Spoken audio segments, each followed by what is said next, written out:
I remember the smell first: overripe apples and horse dung, and the metallic sweetness of the butcher's stall 3 paces to my left. Then the sound, a roaring in my ears like the sea, except I had never seen the sea and was unlikely to see it now, given that I was dying on my feet in Covent Garden on a Tuesday morning with 4pence in my pocket and nothing in my stomach for 2 days. The ground tilted. The sky swung sideways.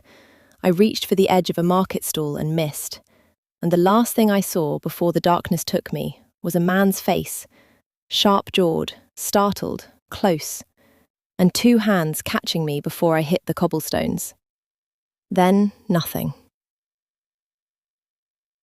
I woke in a room I did not recognize. Not a hospital, not the street. A room, small, warm, clean, with a low fire burning and the curtains half drawn against grey afternoon light. I was lying on a narrow bed with a wool blanket pulled to my chin, and someone had removed my boots and placed them neatly by the door. My first thought was fear. A woman, alone, unconscious, carried to a strange room. I had lived long enough in London to know what that could mean. My second thought arrived when I turned my head and saw, on the table beside the bed, a bowl of broth, a piece of bread, and a cup of water, arranged carefully, waiting for me. And my third thought, the one that stayed, was that whoever had done this had known I was hungry. Not sick, not overcome by the heat, hungry. They had looked at me and understood immediately what was wrong, and they had not brought a doctor or smelling salts. They had brought food. I sat up. My head swam, then steadied. The broth was still warm. I was halfway through the bread, eating too fast, my hands shaking, my body pulling the food in with a desperation that embarrassed me, even though no one was watching, when the door opened. He stood in the doorway, the man from the market, tall, dark-haired, wearing a plain wool coat and muddied boots, looking like any tradesman or clerk you might pass without a second glance. Except for his eyes. His eyes were the colour of slate after rain, and they watched me with an attention so focused and so careful that I stopped chewing and stared back. "You are awake," he said. His voice was low, quiet, controlled. The voice of a man who was used to being listened to and did not need volume to ensure it. "Where am I?" "A boarding house on Henrietta Street. The landlady is a woman named Mrs. Calloway. She is downstairs. The door has been open since I carried you in." He said this with the particular precision of a man who understood exactly what a woman waking in a strange room would fear, and was addressing it before she had to ask. Something in my chest loosened a fraction. "You caught me," I said. "You fell." "I fainted." "You collapsed from hunger in a public market." His voice did not change, but something in it hardened. Not at me, but at the fact. At the reality of a young woman starving in broad daylight in a city full of food. "When did you last eat?" "Sunday." It was Tuesday. His jaw tightened, and for a moment I saw something flash behind the controlled composure. Not pity, which I would have hated, but anger. Specific, directed anger, aimed at whoever was responsible for my being in this condition. He did not ask who was responsible. Not yet. Instead, he said, "Finish eating. There is more downstairs. Mrs. Calloway will see that you have whatever you need." He reached into his coat and placed coins on the table. More coins than I had seen in months, and turned toward the door. "Wait." I set the bread down. "Who are you?" He paused, half turned. The light from the window caught the line of his profile, and I noticed, details assembling now, that my vision had cleared and the roaring in my ears had stopped. That his coat, though plain, was cut with a precision that no clerk could afford. That his boots, though muddied, were made of leather too fine for a tradesman. That his hands, when they had caught me, had been uncalloused and clean. "It does not matter," he said. "You carried me off a street. You brought me to a room and paid for my care. It matters." He looked at me then, fully, directly, with an expression I could not read, but that I felt in the pit of my stomach, and said, "My name is not important. What is important is that you eat and rest and that you are safe. Can I trust that Mrs. Calloway will ensure that?" "You are leaving?" "Yes." "Will you come back?" The question escaped before I could catch it, and I heard how it sounded. Desperate, clinging. The words of a woman who had been alone for so long that a single act of kindness had cracked something open, and I flushed with shame. But he did not look at me with discomfort or retreat. He looked at me the way you look at a wound you want to tend, but do not have permission to touch. "Rest," he said, and left. I heard his footsteps on the stairs, the murmur of his voice speaking to Mrs. Calloway, the front door opening and closing. Then silence. The fire crackled. The broth cooled in the bowl. I finished every drop, scraped the bread across the empty bowl, drank the water. And then I lay back on the narrow bed in a room a stranger had paid for, and I stared at the ceiling. And I turned the question over in my mind like a stone I could not stop touching. Who was he? I should tell you how I came to be starving in Covent Garden, because it was not accident or misfortune. It was a man named Mr. Horace Pell.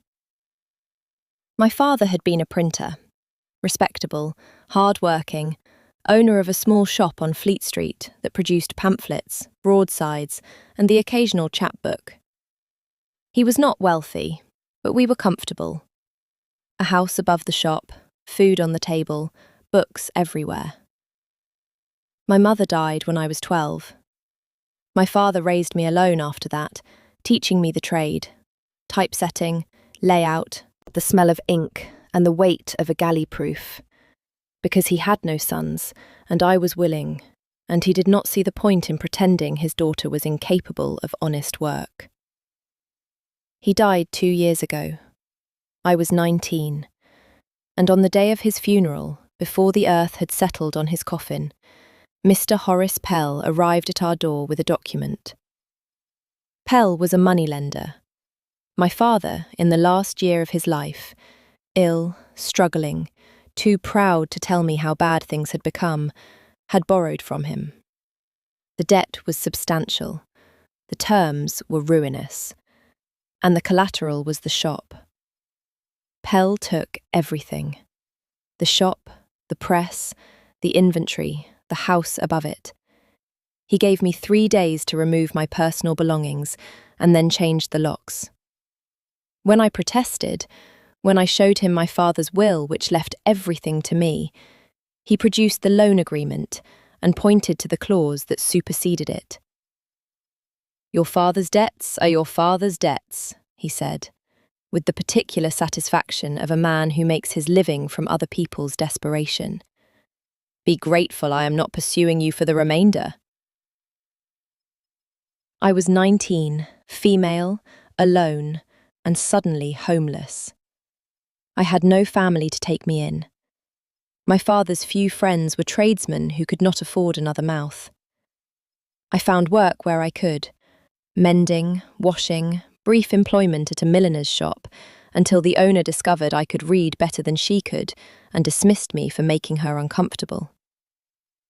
By the time I fainted in Covent Garden, I was living in a rented room I could no longer afford, skipping meals to pay the rent, and slowly, systematically, being erased from the world by the simple machinery of poverty. Pell was not finished with me. I would learn that later. But for now, all I knew was hunger and exhaustion and the bewildering warmth of a stranger who had caught me when I fell and asked for nothing in return. I stayed at Mrs. Calloway's boarding house for 3 days because the mysterious stranger had paid for a week in advance, and Mrs. Calloway, a brisk, grey-haired woman who asked few questions and made excellent soup, was not the type to waste paid lodging. On the 3rd day, I went looking for him. I had nothing to go on but a description: tall, dark-haired, grey eyes, plain wool coat, and the knowledge that he had been in Covent Garden on a Tuesday morning. I asked the vendors. I asked the flower sellers. I asked the boy who swept the steps of the church on the corner. The boy knew. Tall man. Comes through sometimes. Walks like he owns the place but dresses like he don't. The boy shrugged. He buys apples from old Meg. Talks to the butcher about his daughter's cough. Gave me a shilling once for no reason. Do you know his name? No, miss, but I seen him get into a carriage once, round the corner on Longacre. Black carriage, no markings. Proper horses, though, the kind that cost more than my mum's house. A plain coat and a carriage with expensive horses. A man who walked through Covent Garden like a regular visitor, but who could afford to pay for a stranger's lodging without blinking. Who spoke like an educated man, but moved through a market crowd as if he belonged there. I filed these details away the way my father had taught me to set type, carefully, precisely, each piece in its place, waiting for the full picture to emerge. It emerged 3 days later, in the last place I expected. I had found work, temporary, precarious, but work, assisting a bookseller on Charing Cross Road, whose ageing eyes could no longer read the small print on his inventory ledgers. Mr. Aldridge was kind, absent-minded, and paid me enough to eat daily, which felt like luxury. It was in his shop, on a Thursday afternoon, that I saw the newspaper. A society column. The kind I never read, because the lives of the wealthy were as remote to me as the lives of people on the moon. But the name caught my eye. Not because I recognised it, but because it was printed beside a description. I did. Lord Marcus Wyndham, the Earl of Ashford. The column described his recent return to London after 2 years abroad. It mentioned his estates in Kent and Northumberland. It noted his reputation for privacy, his avoidance of society events, and his unusual habit of walking through London's markets and working districts, unaccompanied and plainly dressed. A practice that the columnist found charmingly eccentric and possibly indicative of radical sympathies.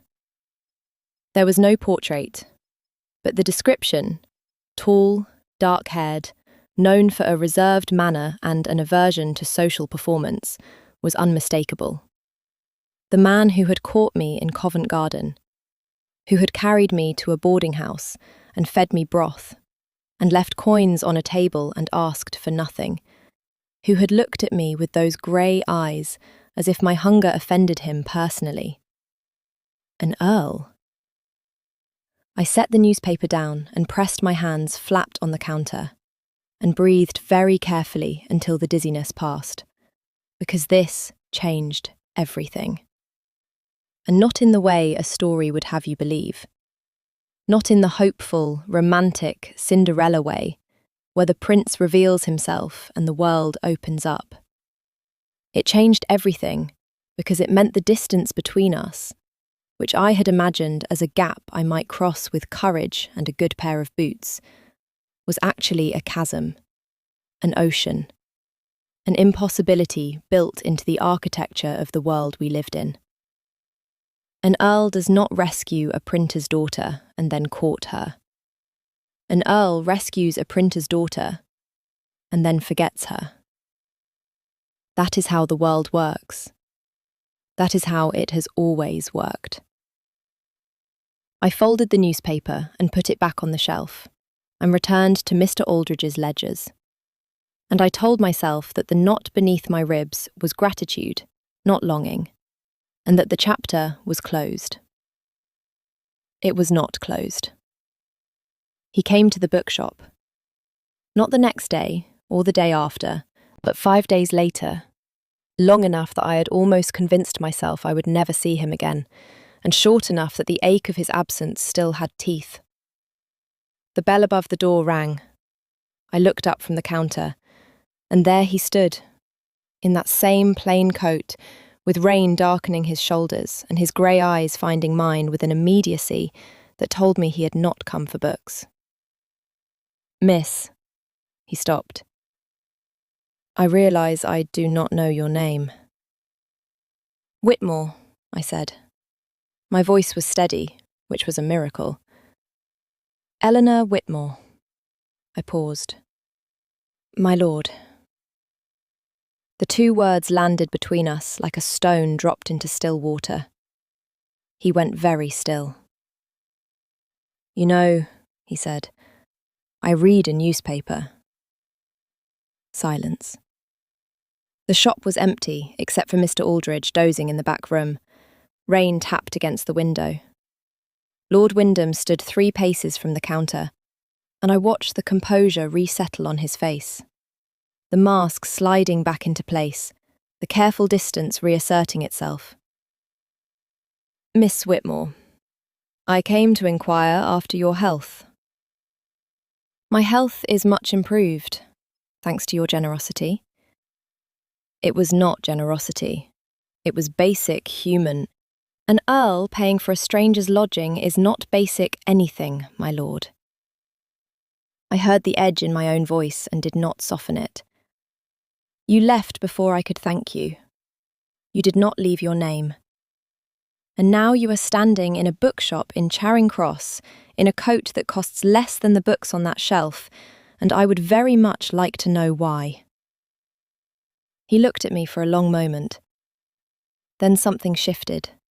The mask cracking, not dramatically, not all at once, but enough for me to see what was behind it.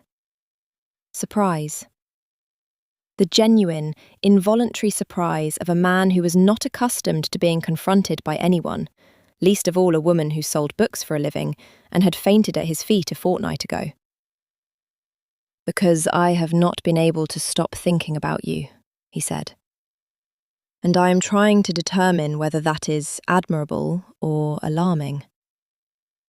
I should have curtsied. I should have been flustered and grateful and properly overwhelmed, the way a printer's daughter should be when an earl says something like that. Instead, I heard myself say, "It is probably both." And Lord Wyndham, reserved, controlled, private Lord Wyndham, smiled. Not a large smile, not a performance, a small, startled, genuine thing that transformed his face from severe to devastating and made my chest constrict so suddenly that I had to grip the edge of the counter. "Yes," he said quietly, "it probably is." He came back. Again and again he came back. Not to court me. An earl does not court a bookseller's assistant, and we both knew it. He came to talk. He came because the bookshop was quiet, and Mr. Aldridge was half deaf, and the narrow aisles between the shelves created a world small enough for honesty. He told me about his estates, not with pride, but with the weariness of a man carrying something too large. His father had died when Marcus was 22, leaving him an earldom encumbered by debt, mismanaged land, and tenants who had been neglected for a generation. He had spent 2 years abroad, not for pleasure, but to negotiate trade arrangements that would save the estates from insolvency. He walked through markets and working districts because he needed to understand how ordinary people lived, how they bought and sold and survived, in order to manage what he had been given. "My father saw the earldom as a throne," he said, standing in the history section with a volume of Gibbon in his hand that he was not reading. I see it as a responsibility I am not certain I deserve. You do not need to deserve it, I said. You only need to do it well. He looked at me then with an expression I was beginning to recognize, the one that meant I had said something that mattered to him, something no one else had said, and he was turning it over in his mind the way I turned type in my hands, feeling the weight and shape of it. I told him about my father, about the shop, the press, the smell of ink that I still caught sometimes in my sleep, about Pell. I had not intended to tell him about Pell, but the story came out the way splinters work themselves to the surface, slowly, painfully, inevitably. He took everything legally, I said. The loan was valid, the terms were clear. My father signed it. Your father was desperate, and Pell is a predator. Marcus's voice was quiet, but the anger in it was controlled the way fire behind a grate is controlled. Present, hot, contained. There is a difference between legality and justice. In my experience, my lord, that difference is the width of a rich man's signature. He flinched. Slight, almost invisible, but I saw it. And I realized, with a sickening lurch, that I had aimed the words at the wrong man. He was not Pell. He was not his father.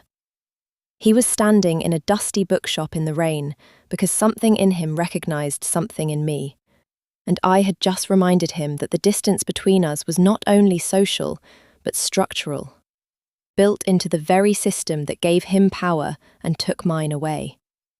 I did not mean, you meant exactly what you said. He set the book down. And you are not wrong.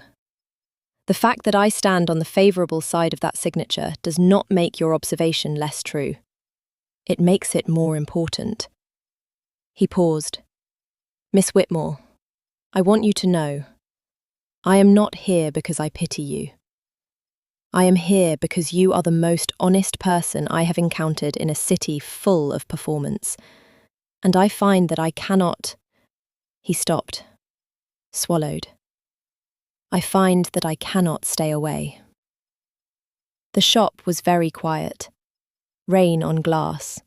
The distant rumble of a cart on the street. Mr. Aldridge's soft snoring from the back room. I was standing close enough to see the pulse in his throat. You should stay away, I whispered. You know that. Yes. If anyone sees you coming here, an earl visiting a shop girl, I know. Then why? He raised his hand, slowly, deliberately, giving me time to step back, and touched the edge of my jaw with his fingertips. The lightest possible contact. His skin against mine, the first time anyone had touched me with gentleness since my father's hand on my head the morning before he died. I did not step back. I stood perfectly still and let the touch burn through me like a slow fuse, and I watched his eyes change, the control fracturing, the careful distance collapsing. And I understood that this man, this earl, this impossible, unreachable person, was as frightened as I was. Because you are the first real thing I have found, he said. Then the shop bell rang, and he dropped his hand, and a customer entered, and the world reassembled itself around us as if nothing had happened. But everything had happened, and we both knew it. Pell found me on a Monday. I was walking home from the bookshop, home being a rented room above a chandler's shop, small and cold but mine, when a carriage pulled alongside me, and a voice I recognised said, Miss Whitmore, how pleasant. He leaned from the carriage window, fleshy and smiling, and my stomach clenched with a revulsion so deep it was almost physical. Mr. Pell? I hear you found employment. A bookshop. How suitable. His smile widened. I also hear you've acquired an admirer, a rather elevated one. The blood left my face. I felt it go, a cold tide pulling back from my skin, and Pell saw it, and his smile became something else entirely. People talk, Miss Whitmore, particularly when an earl is seen frequenting the same establishment day after day. People draw conclusions. Some of those conclusions would be very damaging to a young woman with no family and no protection. What do you want? I want to help you. He said it with the sincerity of a man who had practiced insincerity until it was indistinguishable from the real thing. Your father's debt was larger than you know. The shop and house covered most of it, but there is a remainder. I have been patient, but patience has limits. How much? He named a figure. It was more than I would earn in 5 years. He knew that. He watched the number land and let the silence do its work. Of course, he continued, there are other arrangements. A young woman with your connections might find a way to settle the matter more creatively. Lord Wyndham, for instance, would hardly notice such a sum. If you were to ask him, I will not. Then I will be forced to pursue the debt through legal channels, which would mean public proceedings, which would mean your name and Lord Wyndham's name in the papers. An earl's association with an indebted shopkeeper's daughter. The gossip sheets would be delighted. He was not threatening me with poverty. He was threatening me with Marcus. Using my connection to the one person who had shown me kindness as a weapon to extract money I did not have. You have 1 week, Pell said. He tapped the roof of the carriage, and it pulled away, leaving me on the pavement with the evening closing in and the cold settling into my bones and the familiar taste of helplessness in my mouth. The taste of doors closing, options narrowing, the world shrinking to a space too small to stand in. I did not tell Marcus. I should have. I know that now. But the calculus of survival, the mathematics I had been performing since I was 19, told me that involving him would give Pell exactly what he wanted. Leverage, scandal, a public connection that could be weaponized. So I did what I had always done. I tried to solve it alone. I worked longer hours. I took in mending. I sold the few possessions I had left, a brooch of my mother's, a set of my father's tools, the last physical remnants of a life that had been dismantled, piece by piece, until I was standing on bare ground with nothing between me and the wind. It was not enough. It was never going to be enough. And on the 6th day, with Pell's deadline approaching and my options exhausted, Marcus walked into the bookshop and looked at me. Really looked, with those eyes that missed nothing, and said, "Something is wrong." I shook my head. Eleanor. My name. He had never used it before. It fell from his lips like something he had been carrying in secret, and the sound of it, intimate, unguarded, crossing every boundary of propriety we had so carefully maintained, broke something in me that I had been holding together with nothing but will. I cannot. My voice cracked. I pressed my hand over my mouth and turned away, because I would not cry in front of him. I would not be the helpless woman weeping before the powerful Nan. I would not. Tell me. He was closer now. Not touching me, but close enough that I could feel the warmth of him. And his voice was not commanding. It was asking. Please, whatever it is, tell me. And I told him. Pell, the debt, the threat, the deadline, all of it in a rush of words that tasted like surrender, because I had sworn I would never need anyone. And here I was, needing him. And the shame of it burned worse than the hunger ever had. When I finished, the silence was terrible. Marcus stood very still, and I watched his face and saw the anger. Not the hot, explosive kind, but the cold, structural kind. The anger of a man who has the power to destroy someone and is deciding whether to use it. "How long has this been happening?" he asked. "Since my father died." 2 years. His voice was barely audible. "You have been carrying this for 2 years. Alone."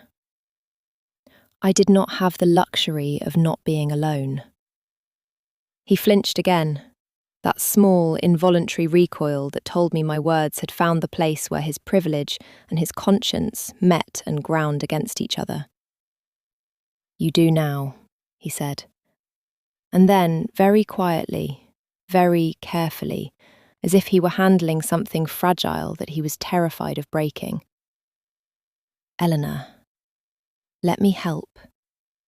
Not because I pity you, not because I am an earl and this is what earls do, because He stopped. His hands were at his sides, and I could see the tension in them, the effort of not reaching for me, of holding the line we had drawn between us, the line that was already so thin it was nearly invisible. "Because you are the person I cannot stop thinking about," he said. "Because your courage shames me. Because I caught you in a market and I have not been able to put you down since, and I do not want to." I looked at him. This impossible man. This earl in a plain coat, standing in a dusty bookshop, offering me everything I had been taught I could never have. "If you help me," I said, "they will say I am your charity case, or worse. I do not care what they say." "You should. You have a name, a title, a position. I have a life," he said, "that has been meticulously arranged by other people since the day I was born. Every expectation, every obligation, every suitable match and strategic alliance. And none of it, not one moment of it, has felt as true as standing in this shop with you." He took a breath. "Tell me to leave, and I will leave. But do not tell me to care about what they say. Because I have spent 30 years caring about what they say, and it has made me into a man I do not recognise." The shop bell hung silent. The rain had stopped.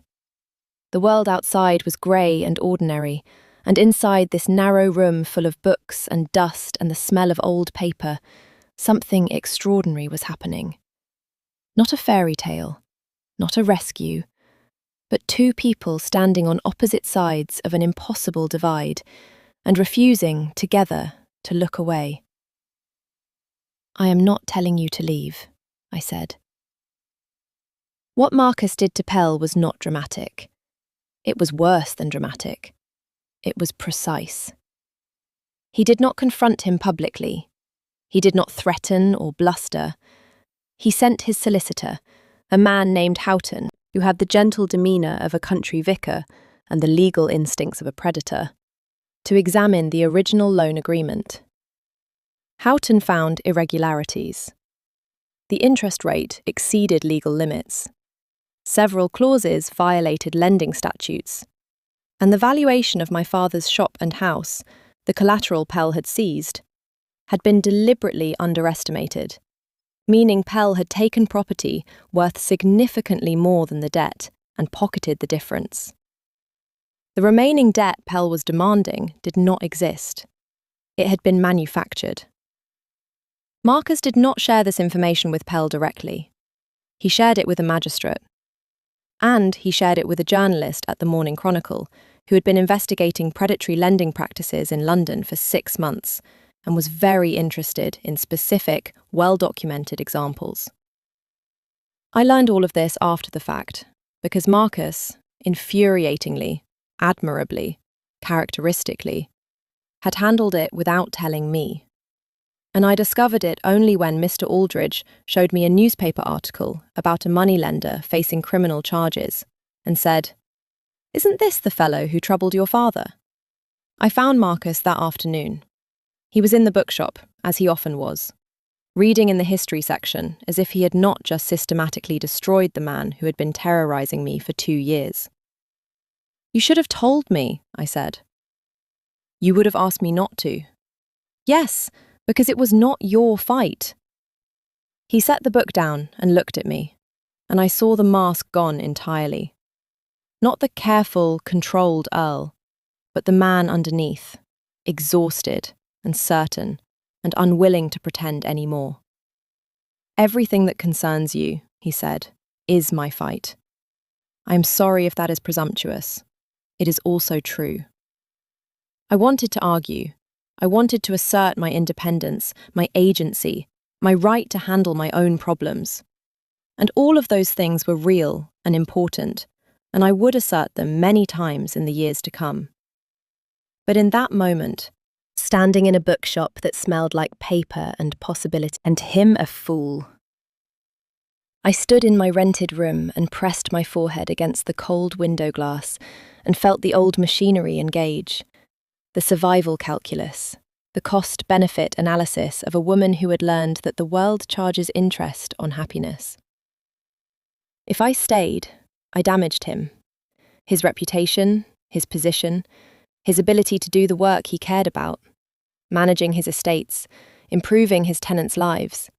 And at night I lay in a narrow bed in a strange city, and I pressed my hand against my sternum, and I thought, this is what it costs. This is what the right thing costs.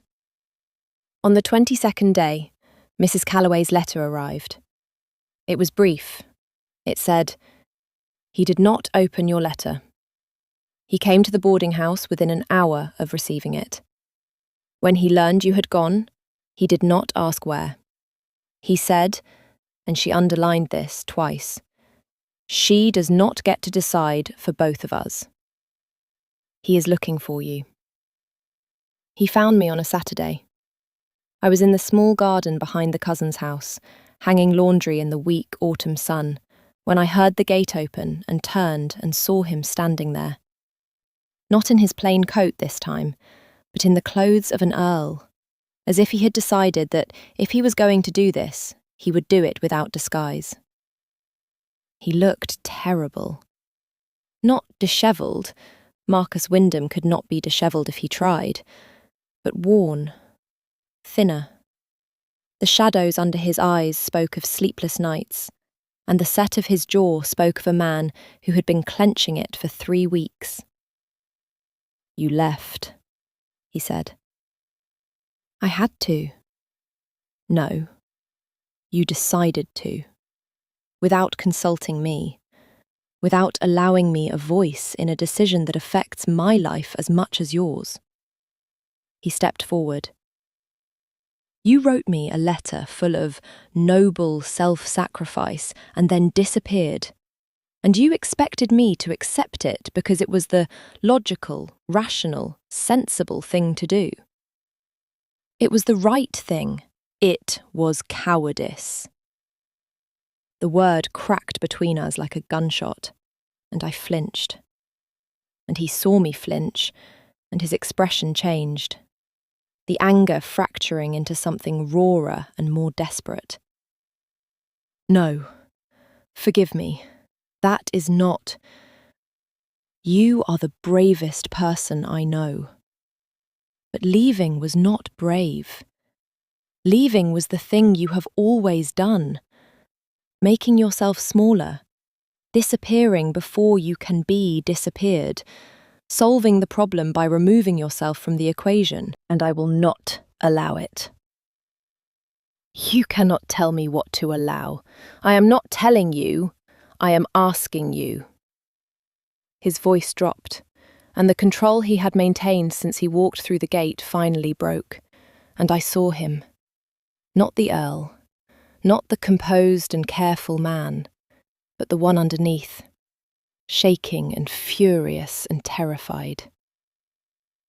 "Eleanor, I have spent my entire life inside a world that values performance over truth. You are the truest person I have ever met.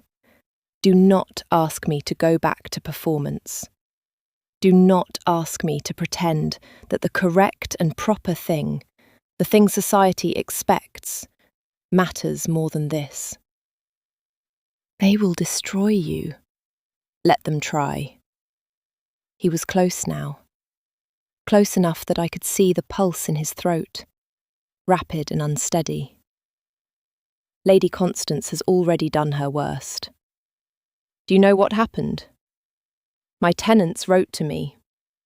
37 families, Eleanor. 37 letters saying they did not care who I loved, only that I continued to manage the land with the care I had shown. My steward, my solicitor, the people whose opinions actually matter, not the drawing rooms of Mayfair, but the people who depend on me, they do not care. Marcus, and even if they did, he reached for my hand, the way he had touched my jaw in the bookshop, slowly, deliberately, giving me time to pull away. I did not pull away. His fingers closed around mine, and the warmth of his grip spread through me like light entering a room that has been dark for a very long time. Even if every door in London closed, even if they stripped my name from every guest list and every club, I would rather be ruined with you than respected without you. And I need you to believe that, because I cannot say it any more clearly than I am saying it now. The laundry flapped in the wind. A blackbird sang from the garden wall. The autumn sun fell across us in pale stripes, and I stood there, holding the hand of an earl in a seamstress's garden in Bath, and I felt the last wall inside me, the one I had built when my father died, the one that said, "You will survive alone, because you must," crack from foundation to roofline, and begin, slowly, to come down. "I believe you," I said. And I let him pull me close, and I pressed my face into his chest, the way you press your face into something solid when the ground has been shaking for too long. And I felt his arms come around me, tight, fierce, the embrace of a man who had been holding himself at a distance for months and was finished with distance. And I understood that this was not rescue. This was choice. His and mine. Made freely, made stubbornly. Made in defiance of every rule that said we did not belong in the same sentence. We married in December, at a small church in Kent near Marcus's estate. It was not a society wedding. Lady Constance was not invited. The guests were tenants, estate workers, Mr. Aldridge the bookseller, Mrs. Calloway, and the sweet boy from Covent Garden who had told me about the unmarked carriage, and who wore a new coat Marcus had bought him for the occasion. The gossip sheets reported it with varying degrees of outrage and fascination.